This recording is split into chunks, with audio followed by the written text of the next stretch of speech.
بسم اللہ الرحمن الرحیم۔ میرا نام کامران احمد شیخ ہے۔ آج میں آپ کو آپ کے فائدے کی بات بتاؤں گا۔ ہم جو اپنی انویسٹمنٹ ہے اس کو سونے کی اس میں رکھتے ہیں، بینک میں رکھتے ہیں اور انتظار کرتے ہیں کہ جب ہم بوڑھے ہوں گے تو یہ ہمارے کام آئے گا، ہمارے بچوں کے کام آئے گا۔ لیکن ہم ایک چیز بھول جاتے ہیں کہ اس روئے زمین پہ اگر کوئی سب سے اچھی جو انویسٹمنٹ ہے وہ زمین پہ کی ہوئی انویسٹمنٹ ہے۔ لوئس گلک مین نے کہا تھا دا بیسٹ انویسٹمنٹ آن ارتھ از ارتھ، کہ آپ اپنا خون پسینے کی کمائی سے آپ اگر زمین کا ٹکڑا حاصل کر لیتے ہیں تو اس وقت وہ چھوٹی سی انویسٹمنٹ ہوتی ہے، لیکن سالوں کے بعد وہی کروڑوں میں تبدیل ہو جاتی ہے۔ اور پھر کیا ہوتا ہے کہ سونا کا ڈر ہوتا ہے کہ سونا کو چرا نہ لے، یا بینک میں رکھے ہوئے پیسے ہم خرچ کر دیتے ہیں۔ اب جب بھی ہمیں کوئی ضرورت پڑتی ہے، ہمیں ضرورت ہوتی ہے تو ہم اس کو خرچ کر دیتے ہیں، یا سونا ہم گروی رکھوا کے یا بیچ کے اس سے اپنے معاملات صحیح کر لیتے ہیں۔ لیکن زمین کا ٹکڑا ہم نہیں بیچتے۔ ایسا نہیں ہے کہ اگر مجھے 3 4 5 لاکھ روپے چاہیے تو میں بولوں گا ٹھیک ہے یار میں ٹکڑا بیچ کے اپنا کام کر لیتا ہوں، میں کسی سے بورو کر لوں گا، میں کسی خاندان میں سے کسی سے لے لوں گا، دوست سے لے لوں گا، بھائی سے لے لوں گا۔ اب میرے پاس بینک میں پیسہ پڑا ہوا ہے، میں خوش ہوں 10 20 لاکھ روپے میرے پاس بینک میں پڑا ہوا ہے، لیکن میں وقتاً فوقتاً اس کو جو اپنی ضروریات کے تحت اس کو یوز کر لیتا ہوں، اننیسیسری میں اس کو یوز کر لیتا ہوں۔ لیکن زمین میں اگر آپ نے کوئی انویسٹمنٹ کی ہوئی ہے تو وہ آپ زمین نہیں بیچتے، آپ اس کا کوئی آلٹرنیٹ نکالتے ہو، آپ ایکسٹرا محنت کرتے ہو، کام کرتے ہو۔ تو میں بھی چونکہ ریئل اسٹیٹ سے بلانگ کرتا ہوں اور لوگوں کو مشورے دیتا ہوں اور ان کے مشوروں کے تحت وہ عمل کرتے ہیں تو ان کی زندگی سنور جاتی ہے۔ اور الحمدللہ خود بھی اپنی انویسٹمنٹ گو کہ سونے میں بھی کی ہوئی ہے، بینک میں بھی الحمدللہ بہت ہے، لیکن زمین پہ بھی انویسٹمنٹ کی ہوئی ہے۔ تو اگر ہم زمین کی بات کریں تو پھر ہم دیکھتے ہیں کہ یار ایسی کوئی جگہ ہو، ایسا کوئی ہو کہ ہم اگر انویسٹمنٹ کریں ہماری انویسٹمنٹ سیکیور ہو۔ لوگوں کے ساتھ ماضی میں بہت گھپلے ہوئے ہیں، بہت دھوکے ہوئے ہیں، لاکھوں لاکھوں روپے ان کے پاس سے نکل گئے، کبھی ان کو فائل نہیں ملی، فائل ملی تو قبضہ نہیں ملا، پوزیشن نہیں ملی، دوسرے ایشوز آ جاتے ہیں۔ زمین اپنا گھر بنانے کے خواب ہر کوئی دیکھتا ہے اور خواب دیکھنا چاہیے، خواب کو پورا کرنا چاہیے، اور ہمیں یہی سکھایا گیا ہے، ہمیں یہی کرنا ہے جب تک ہماری سانس باقی ہے۔ ہمیں اپنے چھوٹے چھوٹے خواب بڑے بڑے گولز کو پورا کرنا چاہیے۔ تو اپنا گھر کا خواب ہر کوئی دیکھتا ہے، لاکھوں لوگ جو ہیں وہ کرائے کے گھر پہ رہتے ہیں اور ایسے ہی ان کا انتقال دنیا سے چلے جاتے ہیں، ایون اپنے بچوں کے لیے گھر بھی نہ بنا پاتے۔ وہ کیا ہے کہ وہ رائٹ ٹائم پہ رائٹ ڈیسیشن نہیں لیتے، چھوٹی سی انویسٹمنٹ نہیں کرتے، اور جب وقت گزر جاتا ہے تو اس کے بعد وہ صرف افسوس اور افسوس کا اظہار کرتے ہیں۔ تو میرے پاس جو پروجیکٹ ہے وہ شنگیلا سٹی کا پروجیکٹ ہے۔ شنگیلا سٹی ایک بہت ویل نون پروجیکٹ ہے اور ایک برانڈ ہے، اور کراچی میں آلموسٹ ہر کوئی شنگیلا سٹی کے بارے میں جانتا ہے، کیونکہ شنگیلا سٹی کی جو مینجمنٹ ہے، جو اس کا سی ای او ہیں سید افضل حمید صاحب، وہ 38 سال سے کراچی میں کام کر رہے ہیں اور اسلام آباد کے اندر، اور کراچی اسلام آباد کے علاوہ کہیں کام بھی نہیں کیا۔ اور میں اکثر لوگوں کو بولتا ہوں، جو میرے پاس لوگ کنسلٹنسی کے لیے آتے ہیں تو میں ان کو بولتا ہوں کہ بھائی لوگ شکوہ کرتے ہیں، گلہ کرتے ہیں کہ جی ہم کیسے بھروسہ کر لیں، یا ہم آپ پہ کیسے بھروسہ کر لیں، ہمارے ساتھ جو ہے پاس میں دھوکہ ہوا، یا ہمارے خاندان میں ہمارے دادا کے ساتھ، ابا کے ساتھ، چاچا کے ساتھ یہ پرابلم ہوا، سچ پرابلم ہوئی۔ آپ کو پتہ ہے کہ کتنے گھپلے ہیں، دھوکے ہیں۔ میں اکثر لوگوں کو بولتا ہوں کہ ریئل اسٹیٹ کے اندر 95% لوگ جھوٹ بولتے ہیں، اور ہم چونکہ ایماندار قوموں کے اندر، بلکہ کہنا چاہیے بے ایمان قوم کے اندر، ہمارا 130واں نمبر سے بھی اوپر ہم جا چکے ہیں۔ ہم حج، زکوٰۃ اور صدقات خیرات میں تو بہت آگے ہیں، ہم لوگوں کی مدد کرتے ہیں، ہم بہت ایک دل رکھتے ہیں لوگوں کے لیے، لیکن جب بات کاروباری معاملات کی آتی ہے، جس میں ہمارے دین نے ہمیں سکھایا ہے کہ سچ بولو، پورا تولو، غلط بیانی نہیں کرو، جھوٹ نہیں بولو، قسم نہیں کھاؤ، اور ہم سارے وہ کام کر رہے ہوتے ہیں۔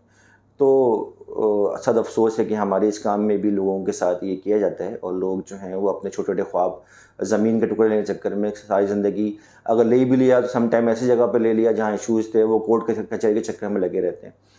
تو شنگیلا سٹی کا ایسا پروجیکٹ ہے جو کہ آپ بلا خوف و خطر یہاں پہ انویسٹمنٹ کر سکتے ہیں۔ میں تھوڑی سی آپ کو بیک گراؤنڈ بتاؤں گا کہ شنگیلا سٹی کہاں واقع ہے۔ شنگیلا سٹی اسکیم 45 میں واقع ہے۔ اسکیم 45 وہ جگہ ہے جو اس وقت تیزی سے ڈیولپ ہو رہی ہے۔ اس سے پہلے اسکیم 33 کا آپ نام سنتے ہوں گے، گلزار ہجری میں، وہاں پہ آج سے اگر 15 18 سال پہلے میں پیچھے چلے جاؤں تو 50 ہزار کے پلاٹ ملتے تھے، تو لوگ لیتے نہیں تھے، کیونکہ ہمارا ایک مائنڈ سیٹ بنا ہوا تھا کہ جی کراچی سے آگے، سراب گوٹ سے آگے جو کمیونٹی رہتی ہے، ہمارے پٹھان بھائی رہتے ہیں، تو کراچی سے آگے کراچی ختم ہے، سراب گوٹ سے آگے، اور حالات ایسے ہیں کہ ہم جا نہیں سکتے۔ لیکن اس وقت جو دور اندیش لوگ تھے انہوں نے 50 ہزار پھر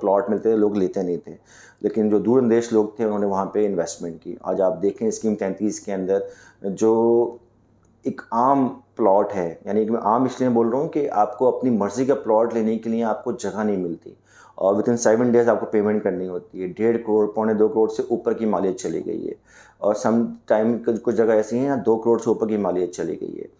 وہ کیا تھا کہ اس وقت ہزاروں روپے کی انویسٹمنٹ کی تھی ان لوگوں نے، ان سمجھدار لوگوں نے، آج وہ کروڑ پتی ہیں. پھر یہ موقع کراچی شہر میں ملا اسکیم 33 کے بعد گلشن معمار کے اندر. گلشن معمار 78 اور 80s کے دہائی میں گورنمنٹ نے پلان کرنا شروع کیا کہ ہم کراچی سے باہر اس طریقے سے اس کی آبادی اس کو بنائیں گے. کراچی بہت بڑا ورسٹائل شہر ہے، یہاں پہ دن بدن لوگ آتے رہتے ہیں اور آبادی بڑھتی رہتی ہے. تو اس آبادی کے فلو کو مینٹین کرنے کے لیے ہمیں جگہ چاہیے. گلشن معمار ایسی جگہ تھی کہ لوگ وہاں پہ بھی نہیں جاتے تھے. وہی ہمارا مائنڈ سیٹ کہ چھن جائے گا، کچھ ہو جائے گا، بیابان جگہ پہ کون جائے گا، ویران جگہ پہ کون جائے گا، تو لوگ جاتے نہیں تھے. آج گلشن معمار بھی اس جگہ پہ پہنچ گیا کہ گلشن معمار جو ہے وہ بھی 1.5 کروڑ 1.25 کروڑ سے اوپر کی پراپرٹی چلی گئی ہے. اب میں آتا ہوں شنگریلا سٹی کے اوپر کہ شنگریلا سٹی کیوں اہمیت کا حامل ہے. شنگریلا سٹی اس لیے اہمیت کا حامل ہے کہ شنگریلا سٹی میں بہت چھوٹی سی انویسٹمنٹ ہے. ہمارے پاس 80 گز 125 گز اور 250 گز کی اسپیشلٹی ہے، اور یہ بہت ریزنیبل کاسٹ کے اندر ہے. 5 ایئرس کا انسٹالمنٹ پلان ہوتا ہے. اگر میں آپ کو اپنی سے چھوٹی کیٹیگری کے بارے میں بتاؤں 80 گز، جو کہ آرام سے مڈل کلاس آدمی لے سکتا ہے، افورڈ کر سکتا ہے. کسی اور پروجیکٹ میں جائیں تو 18 سے 19 لاکھ کا اس کی ٹوٹل کاسٹ پڑتی ہے، لیکن شنگریلا سٹی کے اندر صرف وہ 9 لاکھ روپے کا ہے. 10 لاکھ روپے کی کاسٹ، لیکن اس پہ ایک اسپیشل ڈسکاؤنٹ چل رہا ہے نومبر دسمبر کے مہینے میں، اسپیشلی شاید دسمبر میں باقی بھی نہ بچے، تو وہ آپ کو 9 لاکھ کا پڑ جائے گا. اور وہ بہت سمپل ہے، 7,000 روپے مہینہ اس کی انسٹالمنٹ ہے. 7,000 کچھ بھی نہیں ہے. آج کل ہمارے تو 25,000 کے خالی بجلی کے بل آ جاتے ہیں. ہمیں جگہ کھانا کھانے جاتے ہیں ہوٹل پہ تو 8-10 ہزار تو ایسے ہی خرچ کر دیتے ہیں. تو کوئی بندہ اگر 7,000 روپے مہینہ بچا سکتا ہے تو 80 گز کے پلاٹ کا مالک بن سکتا ہے. اور سب سے اچھی بات ہے شنگریلا سٹی کے اندر کہ ہمارے ساتھ نہ کوئی ہاف ایئرلی ہے، نہ کوارٹرلی ہے. وہ ہر 6 مہینے کے بعد پیسے دیتے ہیں، وہ بھی نہیں ہے. نہ کوئی کنفرمیشن چارجز ہیں، نہ کوئی ایلوکیشن چارجز ہیں، جسٹ بکنگ چارجز ہیں. آپ نے بکنگ کرائی 1.5 لاکھ روپے سے بکنگ ہے، آپ کی 4 سے 5 دن میں فائل بن کے آ گئی. پھر ہم چلے جاتے ہیں 125 گز کے اوپر. 125 گز ٹوٹل کاسٹ 14 لاکھ روپے ہے ڈسکاؤنٹ کے بعد. ویسے 16 لاکھ روپے اس کی کاسٹ بنتی ہے. اب 14 لاکھ کو میں بائیفرکیٹ کروں، 10,000 روپے مہینہ اس کی قسط ہے، 2.5 لاکھ سے بکنگ ہے. کوئی ہاف ایئرلی کوارٹرلی کوئی ہڈن چارجز نہیں ہے، کوئی ایسی اماؤنٹ نہیں ہے جو آپ کو بادر کرے. پھر ہم آتے ہیں 250 اسکوائر یارڈ. 250 اسکوائر یارڈ جو ہے وہ 28 لاکھ روپے کا ہے. 4 لاکھ سے بکنگ ہے، 25,000 منتھلی انسٹالمنٹ ہے. تو اگر ہم کمپیئر کریں شنگریلا سٹی کو باقی جگہوں سے تو بہت ریزنیبل جگہ پر ہے. بہت اسکیم 45 کی جان ہے، شان ہے. ناردرن بائی پاس، M10 موٹر وے، مستقبل کا کراچی، جو سی پیک روڈ جو چائنا روڈ بنا رہا ہے وہاں پہ واقع ہے، اور ہماری مین روڈ کی سوسائٹی ہے. میرا آفس کریم آباد پہ ہے. میرے نمبر یہاں پہ اسکرین پہ شو بھی ہو رہے ہیں، آپ مجھ سے 24/7 کنسلٹنسی کر سکتے ہیں اس حوالے سے. اور الحمدللہ میری خاصیت یہ ہے کہ میں ہمیشہ سچ بول کے پلاٹ بیچتا ہوں، جو میں نے شروع میں بولا. اور لوگ ہوتے ہیں جھوٹ بول کے لوگوں کو کر دیتے ہیں، لیکن آپ اگر مجھ سے کانٹیکٹ کرتے ہیں، میرے پاس آتے ہیں، مجھ سے جاننا چاہتے ہیں میرے پروجیکٹ کے حوالے سے، شنگریلا سٹی کے حوالے سے، صحیح مشورہ لینے کے حوالے سے. مشورہ ہر کوئی دیتا ہے لیکن صحیح مشورے پہ دھیان دینا چاہیے. تو میرا نمبر ہے 03132975 المراج مارکیٹنگ کے نام سے میرا آفس ہے مین کریم آباد پہ. اور آپ آئیں، اپنے بچوں کا مستقبل سیکیور کروائیں، مجھ سے رابطہ کریں، مجھ سے مشورہ لیں.